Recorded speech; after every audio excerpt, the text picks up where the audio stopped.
Hello, welcome, जय हिंद प्यारे दोस्तों। फॉर्मेटिव स्टडी में आपका स्वागत है। आज इस वीडियो लेक्चर में हम पढ़ेंगे संस्कृत, यानी संस्कृत के बहुविकल्पी प्रश्न। देखिए, इस लेक्चर में हम कोशिश करेंगे कि ज़्यादा से ज़्यादा प्रश्न किए जाएँ, जिससे कि आपको अलग-अलग क्लासेस ना देखनी पड़े, ठीक है? और ये जो क्वेश्चन हम आपको करवाएँगे, काफ़ी इंपॉर्टेंट क्वेश्चन है, रिपीटेड क्वेश्चन है, ठीक है? ये क्वेश्चन देखिए, अगर आपने सारे क्वेश्चन कंप्लीट कर लिए, तो इसी में से देखिए आपके 5 प्रश्न आ जाएँगे, यानी ऑब्जेक्टिव टाइप जो प्रश्न आएँगे, इन्हीं में से 5 आ जाएँगे, आपको बाहर से पढ़ने की ज़रूरत नहीं होगी, ठीक है? तो जितने हम क्वेश्चन करवाएँगे, वो सारे क्वेश्चन आपको कर लेना है। और देखिए संस्कृत की क्लासेस जो है काफ़ी दिनों बाद हो रही हैं, तो इसका रीज़न यही है कि देखिए हम चैप्टर वाइज़ सारे सब्जेक्ट आपको कंप्लीट करवा रहे थे, यानी पूरी थ्योरी पढ़ा रहे थे। तो अब देखिए सिलेबस बिल्कुल कंप्लीट होने वाला है। जैसे ही पूरा सिलेबस कंप्लीट होगा, हर विषय का हम रिवीजन आपको करवाएँगे। यानी जो रिवीजन होगा, वो रिवीजन सबसे बेस्ट तरीके का होगा। देखिए जो हम रिवीजन आपको करवाएँगे, इतना बहुत ही शॉर्ट तरीके से रिवीजन करवाएँगे, जिससे कि सारी चीज़ें भी क्लियर हो जाएँगी और आपका एक भी परीक्षा में क्वेश्चन छूटेगा नहीं। और जो सारे तौर तरीके हैं, वो सारे तौर तरीके भी बताते चलेंगे साथ ही साथ। जिससे कि देखिए उन तरीकों को अपनाकर आप 2-4 नंबर तो आप वैसे ही बढ़ा सकते हैं। और देखिए साथ ही हम आपको बताते चलें कि देखिए आपको एग्ज़ाम को लेकर परेशान नहीं होना है, ठीक है? क्योंकि हमने अभी रिसेंट वीडियो बनाया है एग्ज़ाम को लेकर। अगर एग्ज़ाम से रिलेटेड अगर किसी भी प्रकार की अगर आपको जानकारी चाहिए, तो ये जाकर वीडियो आप देख सकते हैं। यानी इसमें हमने सारा कुछ डिटेल से समझाया है। और देखिए अगर आप इधर-उधर के चक्कर में पड़ेंगे, तो देखिए लोग क्या है इधर-उधर की फेक न्यूज़ दिखाते रहते हैं। यानी उनका सच्चाई से कोई वास्ता नहीं है, बेमतलब की न्यूज़ दिखाते रहते हैं और आप देखिए उन्हीं के चक्कर में आप वो न्यूज़ देखेंगे और आप होने लगेंगे परेशान। आपको लगेगा कि हाँ, परीक्षाएँ बिल्कुल आ गई, लेकिन जबकि ऐसा कुछ है नहीं। मेन उद्देश्य आपका होना चाहिए कि आप पढ़ाई पर फ़ोकस करें, ज़्यादा से ज़्यादा आप रिवीज़न करें और पूरी थ्योरी पहले पढ़ लें। अगर देखिए आपने अभी से तैयारी स्टार्ट नहीं की है, तो प्लेलिस्ट बनी है, आप प्लेलिस्ट से जाइए और जो सब्जेक्ट आप पढ़ना चाहते हैं, वो सब्जेक्ट पढ़ सकते हैं। और देखिए संस्कृत में केवल अब अनुवाद बचे हैं, उनको देखिए हम किसी दिन एक क्लास रखेंगे केवल अनुवाद की, उसमें हम सारे अनुवाद आपको करवा देंगे। तो चलिए बिना देरी किए हुए क्लास को स्टार्ट करते हैं। चलिए हम क्लास को स्टार्ट करते हैं। पहला क्वेश्चन, मार्गशीर्ष शब्द किस महीने का बोधक है? ठीक है, तो क्वार, अगहन, माघ, पूस। तो ऑप्शन सही होगा बी, यानी ऑप्शन बा सही है। अगहन को हम कहते हैं मार्गशीर्ष, ठीक है। चलिए अगला प्रश्न देखिए। अगला प्रश्न है मधु, यानी मधु शब्द का सप्तमी विभक्ति बहुवचन का रूप है। यानी मधु शब्द का क्या है? सप्तमी और बहुवचन। तो देखिए मधुसु, मधुना, मधुने या मधुनी। तो देखिए मधुसु होगा। कौन सा ऑप्शन? आ ऑप्शन सही होगा। अगला प्रश्न है संस्कृत में वचन कितने प्रकार के होते हैं? तो संस्कृत में जो वचन होते हैं 3 प्रकार के होते हैं। एक वचन, द्विवचन और बहुवचन। ठीक है? अगला प्रश्न है संस्कृत विश्व की प्राचीनतम भाषा है, वाक्य में किस पद में संबंध कारक है? यानी ये वाक्य लिखा है, इसमें कह रहा है कि किस पद में, देखिए जो संबंध कारक है। तो सबसे पहले हमें पता होना चाहिए जो कारक चिन्ह कौन से होते हैं। अगर संबंध कारक का कारक चिन्ह कौन सा होता है? तो का, की, के होता है संबंध कारक में। तो देखिए कौन सा है? इसमें देखिए प्राचीनतम, संस्कृत, भाषा या विश्व की। तो देखिए लगा है की, यही है संबंध कारक का कारक चिन्ह। ठीक है? इससे ही हम पहचानते हैं कि इसमें संबंध कारक होगा। कौन सा है? देखिए विश्व की, इसमें है संबंध कारक। अगला प्रश्न देखिए, अगला प्रश्न है गेहूं को संस्कृत में कहते हैं गोधूम, व्रीहि, आड़की, मासा। तो देखिए गोधूम, यानी गोधूम मीन्स होता है गेहूं। अगला प्रश्न है ज्ञा संयुक्त रूप है ज्या प्लस इया का, गा प्लस आ का, ज्या प्लस आ का, ज्ञा प्लस आ का। तो देखिए जब हिंदी अभी हमने एक चैप्टर पढ़ा है, उसमें हमने ये सारे जो संयुक्त अक्षर हैं यानी संयुक्त व्यंजन होते हैं, इनका हमने किन किन वर्णों से मिलकर बने हैं ये सब हम बता चुके हैं, ठीक है। इसीलिए हम आपको बोल रहे हैं कि आप चैप्टर वाइज पहले पढ़ लीजिए, क्योंकि जब तक आप चैप्टर वाइज नहीं पढ़ेंगे तो क्वेश्चन आप अच्छे से अटेम्प्ट नहीं कर पाएंगे, क्योंकि क्वेश्चन बनते हैं देखिए थ्योरी से ही। तो देखिए ज्यादा फोकस आप प्रश्नों पर नहीं अभी करना है, मेन फोकस आपको रखना है थ्योरी पर। जब आप पूरी थ्योरी पढ़ लेंगे, क्वेश्चन ऑटोमेटिक होते जाएँगे। तो चलिए देखिए, ए ऑप्शन सही होगा, ज्या प्लस इया से मिलकर बना है ज्ञा। अगला प्रश्न देखिए, अगला प्रश्न है प्रियंगु शब्द बोधक है, चने का, चावल का या बाजरे का या तिल का? तो देखिए प्रियंगु शब्द में बोधक है तो ये बाजरे का है, इसे हम क्या कहते हैं? बाजरा। अगला है देखिए, अगला प्रश्न है नद्य शब्द रूप है, तो द्वितीया विभक्ति एकवचन, द्वितीया विभक्ति द्विवचन या चतुर्थी विभक्ति एकवचन या तृतीया विभक्ति एकवचन। तो देखिए ऑप्शन सही होगा चतुर्थी विभक्ति एकवचन, सा ऑप्शन सही है। चलिए अगला प्रश्न देखिए, पठामी, पठामी धातु रूप है गम धातु, वद धातु या पठ धातु या वस धातु। तो देखिए पठान से ही पता चल रहा है, यानी पठ धातु। कौन सा है धातु? पठ धातु। चलिए अगला प्रश्न। अगला प्रश्न है अशुद्ध वाक्य है तो अहम पठामि, मोहना गच्छति या महम फलम आनय या मम सह रामेशः गच्छति। तो देखिए अशुद्ध वाक्य इसमें है सा ऑप्शन, महम फलम आनय। ठीक है। अगला प्रश्न है छह संयुक्त रूप है तो देखिए का प्लस बुरा का या का प्लस या का प्लस सा का या का हलंत सा का। तो देखिए द ऑप्शन सही होगा, डी ऑप्शन, यानी जो छह शब्द है ये का प्लस सा से मिलकर बना है। ठीक है। चलिए अगला प्रश्न देखिए। द्वादश शब्द बोधक है। द्वादश को हम कहते हैं 12। ठीक है। देखिए आपको 1 से 30 तक संस्कृत में गिनतियां पता होनी चाहिए। 1 से 30 तक ही गिनतियां पूछी जाती है पेपर में। चलिए अगला प्रश्न है ऊपर जाता है के लिए संस्कृत में क्रिया प्रयुक्त होगी। निर्गच्छति, उदगच्छति, प्रतिगच्छति या अवगच्छति। तो ऊपर जाता है के लिए देखिए उदगच्छति। अगला प्रश्न है क्रिया के जिस रूप से उसके होने का समय का बोध होता है उसे कहते हैं, यानी समय का बोध किससे होता है? तो धातु से या लकार से या काल से या कर्म से। तो देखिए समय का बोध होता है काल से, जिसे हम कहते हैं इंग्लिश में टेंस। ठीक है, टेंस से होता है समय का बोध। चलिए अब अगला प्रश्न देखिए। अगला प्रश्न है एकोन त्रिंसठ शब्द बोधक है। तो देखिए जब भी इस प्रकार गिनती लिखी होती है, एकोन त्रिंसठ या एकोन विंशति, इसका एक आपको शॉर्ट तरीका बता रहे हैं। देखिए त्रिंसठ का मतलब होता है 30, और एकोन लगा है तो एकोन मतलब -1 कर दीजिए, 1 घटा दीजिए, तो कितना हुआ? 29। तो देखिए किस ऑप्शन में 29 है? तो देखिए सा ऑप्शन सही होगा, 29। अगला प्रश्न है लट लकार प्रथम पुरुष बहुवचन में दा धातु का रूप है। ददाति, ददासि या ददंति या ददति। तो कौन सा ऑप्शन सही होगा? ऑप्शन सही होगा दा, यानी ददति। ठीक है। चलिए अब अगले प्रश्न पर आते हैं।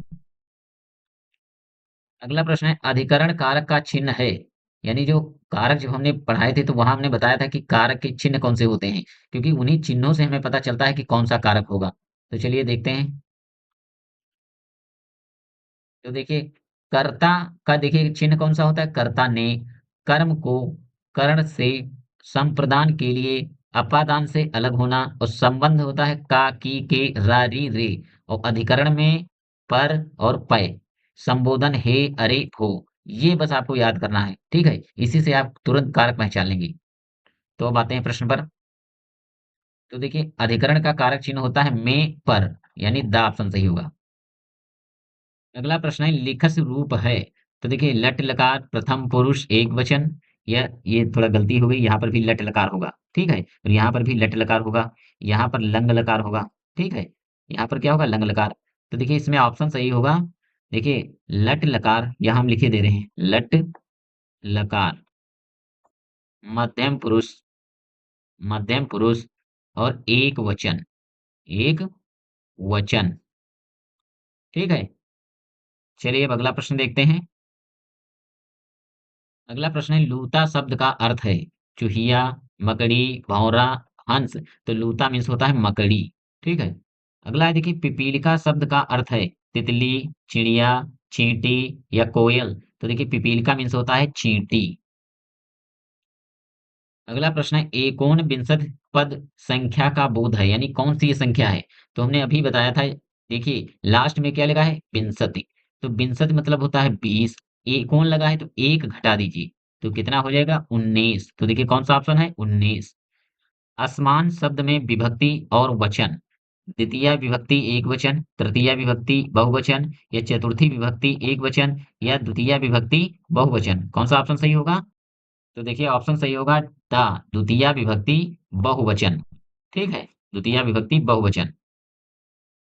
अगला प्रश्न है पा धातु का लंग लकार मध्यम पुरुष द्विवचन में रूप होता है। तो देखिए पिबतम, अपिबत या अपिबतम या अपिवम। तो देखिए ऑप्शन बा सही होगा, अपिबतम। ठीक है। अगला प्रश्न है उत्तम पुरुष से संबंधित सर्वनाम शब्द हैं। तो देखिए मैं है जो ये उत्तम पुरुष है, कैसा है? उत्तम पुरुष। अगला प्रश्न है वृषभ, यानी वृषभा शब्द का अर्थ है, यानी वृषभा मीन्स होता है भैंस या ऊंट या बैल या कुत्ता। तो वृषभा मीन्स होता है बैल। चलिए अगला प्रश्न देखते हैं। गुण, दोष, दशा या अवस्था बताने वाले शब्दों की संज्ञा होती है। यानी कौन-सी ये संज्ञा है जिसमें गुण और दोष और दशा या अवस्था को बताया जाता है? तो देखिए ये होती है जातिवाचक संज्ञा या फिर भाववाचक संज्ञा या समूहवाचक संज्ञा या द्रव्यवाचक संज्ञा। तो देखिए जिसमें गुण, दोष या अवस्था को बताया जाता है, तो उसे हम कहते हैं भाववाचक संज्ञा। ठीक है? कौन-सी? भाववाचक संज्ञा। अगला प्रश्न है षष्ठी विभक्ति का चिन्ह। तो देखिए जो षष्ठी विभक्ति होती है यानी षष्ठी विभक्ति वो होती है देखिए संबंध कारक में। किस कारक में होती है? संबंध। ठीक है? संबंध कारक में कारक चिन्ह कौन से होते हैं? तो देखिए का, की, के। ठीक है? कारक चिन्ह कौन सा होता है? का, की, के। तो ऑप्शन ड सही होगा। पथ्यों में विभक्ति और वचन है। तो देखिए प्रथमा विभक्ति एकवचन, तृतीया विभक्ति द्विवचन या सप्तमी विभक्ति एकवचन या द्वितीया विभक्ति द्विवचन। तो देखिए इसमें ऑप्शन सही होगा द्वितीया विभक्ति द्विवचन। ठीक है? द्वितीया विभक्ति द्विवचन। अगला प्रश्न है अयाची क्रियापद में प्रयुक्त लकार। तो देखिए अयाची में कौन सा लकार है? लट लकार है या लोट लकार है या लिट है या लंग लकार है? तो अयाची शब्द में देखिए लंग लकार है। द ऑप्शन सही होगा।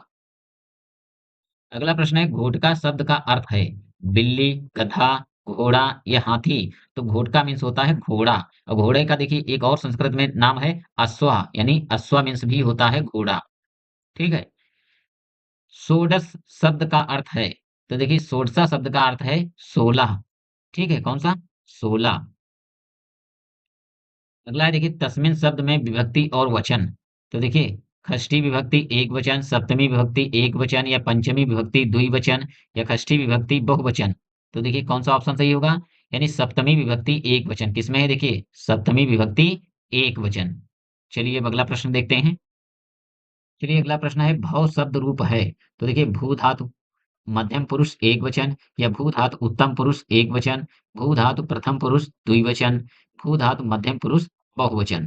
तो देखिए कौन सा ऑप्शन सही होगा? तो देखिए भू धातु मध्यम पुरुष एक वचन यानी ए ऑप्शन सही होगा। आ वाला विकल्प सही होगा। चलिए अब अगले प्रश्न पर आते हैं। अगला प्रश्न है उकारांत पुल्लिंग शब्द है भानु, मधु, विष्णु या अणु। तो देखिए उकारांत पुल्लिंग शब्द कौन सा है? भानु। कौन सा? ए ऑप्शन सही होगा। भानु जो है ये उकारांत पुल्लिंग शब्द है। 19 की संस्कृत है यानी 19 को संस्कृत में क्या लिखते हैं? तो एकोनविंशति। क्या लिखते हैं? एकोनविंशति। अगला प्रश्न है अंगुष्ठा शब्द का अर्थ है तो अंगुली, अंगूठा या अंतड़ी या अंगूर। तो अंगुष्ठा का होता है अंगूठा। हमारे देश में देश भाषा यानी सॉरी हमारे देश में देव भाषा कही जाती है। ठीक है? देखिए देव भाषा कही जाती है संस्कृत को यानी देवताओं की भाषा कौन-सी है? संस्कृत। अगला शब्द अगला प्रश्न है पीका को हिंदी में क्या कहते हैं? तो देखिए पीका यानी कबूतर या कौवा या कोयल या चील। तो पीका मीन्स होता है कोयल। क्या होता है? कोयल। अगला प्रश्न है यौ किस अनाज का नाम है? तो देखिए गेहूं का है या चावल का या जौ का या बाजरा का। तो यौ मीन्स होता है जौ। ठीक है? जौ देखिए राइमिंग भी एक जैसी है यौ जौ। ठीक है? दरदुरा को हिंदी में क्या कहते हैं? तो सांप कहते हैं या भौरा या मेढक या मकड़ी। तो दरदुरा मीन्स होता है मेढक। अगला प्रश्न है वर्षभा को हिंदी में कहते हैं तो बैल, भैंस, गाय या वानर। तो वर्षभा मीन्स होता है बैल। चलिए अगला प्रश्न देखते हैं। अगला प्रश्न है सस्का को हिंदी में कहते हैं तो हाथी, सिंह या खरगोश या घोड़ा। तो सस्का मीन्स होता है खरगोश। द्विचमिका यानी द्विचमिका का अर्थ होता है बैलगाड़ी या साइकिल या जहाज या इनमें से कोई नहीं। तो द्विचमिका मीन्स होता है साइकिल। अगला प्रश्न है संस्कृत में संज्ञा के भेद हैं। देखिए संस्कृत में संज्ञा के कितने भेद होते हैं? तो 3 होते हैं। ठीक है? ये याद रखना है आपको। तो देखिए वो कौन सी 3 संज्ञाएँ होती हैं? तो एक होती है देखिए व्यक्तिवाचक संज्ञा, व्यक्तिवाचक और एक होती है देखिए जातिवाचक संज्ञा, जातिवाचक संज्ञा। ठीक है? और एक होती है भाववाचक संज्ञा।